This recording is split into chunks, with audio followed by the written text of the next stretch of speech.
Now, when I remember the story that William Ruto's convoy passed in one of the roads in this country, and a police officer or maybe a man was hit by one, then ran over by the rest. This gentleman literally suffered pain, suffered because of pain that he was experiencing as vehicles were running over him at high speed. This gentleman literally later on died in a hospital. We have to remember that this was a father, perhaps a grandfather, a son to someone, a breadwinner to a family. But after he had been hit, because of the mission of politicians, of William Ruto and his team, to reach a place and address a crowd, this one life did not matter. Kill and let's go. Ladies and gentlemen, that's going to form the basis of this analysis here today. But before I take you through, please, if this is the first time you're watching my videos, kindly make sure that you subscribe, like, and comment, because that is the best support you can always give this channel. Let me ask you guys, what do you think is the intention of the politicians in this country? Why have they turned out to be this inhuman, ruthless, brutal? Surely, a vehicle runs over, the president is informed, not even a statement comes out from State House. Not even a sorry. Not even anything is said about it. Instead, business as usual. Campaigns on top of rooftops, just as usual. The president literally goes and addresses a rally somewhere, despite the kind of inhuman act of taking someone's life. And then, from this kind of an act, I was able to learn a few things, and I'm going to put them here today. Number one, power for Ruto comes first. Ruto literally wants first to be in power. Whatever happens in between, whether you are killed, he does not care. Whether you die, he does not care. Whether your family suffers, he does not care, so long as he gets what he wants. Msando was killed literally. People have literally been eliminated. And the only important thing is to ensure that people, others, or those selfish leaders haven't been in power. I wish that President William Ruto could have received the information and at least hold a rally and say, my convoy has hit someone. And that one life matters. There's no way we can proceed with the rally today. Let it get cancelled. Let's see who is this.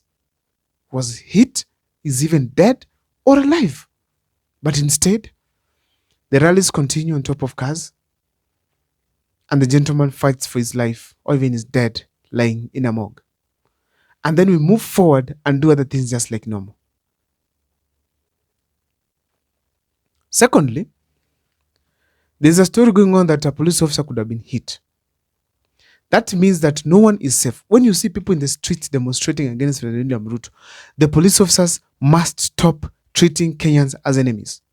Carrying guns with live bullets inside, firing at innocent Kenyans, unarmed Kenyans, simply because you want to protect someone who does not care about your life, who wants to bring you down completely. Therefore, the police must change the way they have been operating. And the lesson I was able to learn from there, it is that there is fear that is being spread across as far as President William Ruto's team is concerned.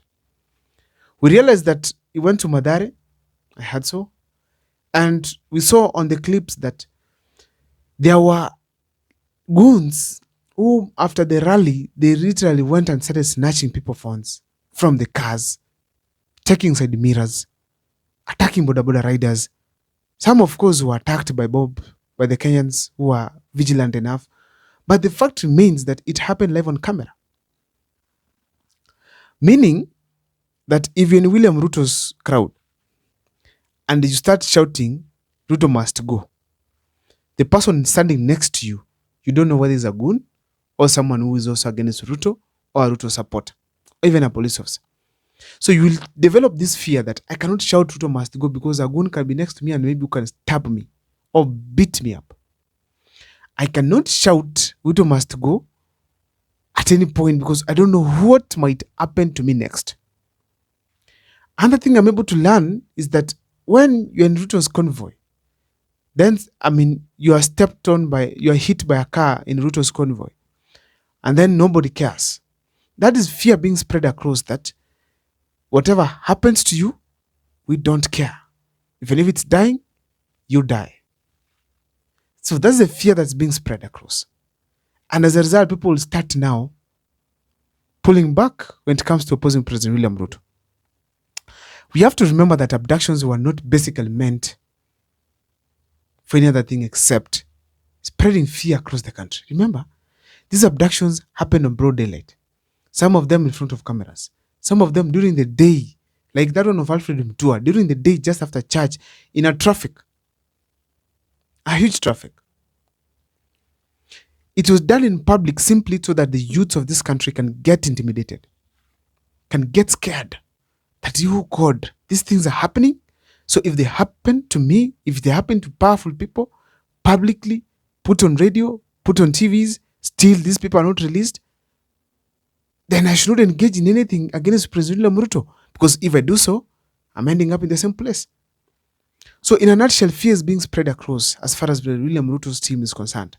And basically that is why even hitting a man, running over him again and again, getting this person actually in the hospital, dying and there's no statement coming out, is basically meant to spread fear. Another thing I was able to learn from this kind of a thing, it is that the goons that we have right now are different. If you can watch closely, we've been having goons who come to meetings to maintain law and order in case a politician is attacked or maybe fought the meeting. But these ones now are having a different mission. A mission that is scary. Before, when we had the protests across the country where the Gen Zs were leading, a certain crowd of youths, goons, were introduced in the demonstrations. In Kisii town, these people literally moved around during the day, got sodas from shops, drank those sodas, broke the bottles, went to others, they broke into them, got the sodas out, drank, and many other things like bread were eaten. And all those people were not from within. They did not seem to be normal people. They were young men and women. Actually, they were young men, most of them. And they're not from Gusii around here. They are ferried from somewhere else. That's basically what is happening in the country right now as we speak. So people have turned into goons to ensure that they are safe. They ensure that they have passed their message. It was the same case now. We used to have police officers being used. Now, after IPOA and international communities against the Kenyan police, now you're having goons, people you cannot account for. And none of these people is getting arrested, despite being live on camera. And the Inspector of General Police is present. I don't know what's your take as far as William Ruto's actions, as far as the convoy is concerned, the hitting of a man, the goons being introduced. Please let me see in the comment section what you guys think.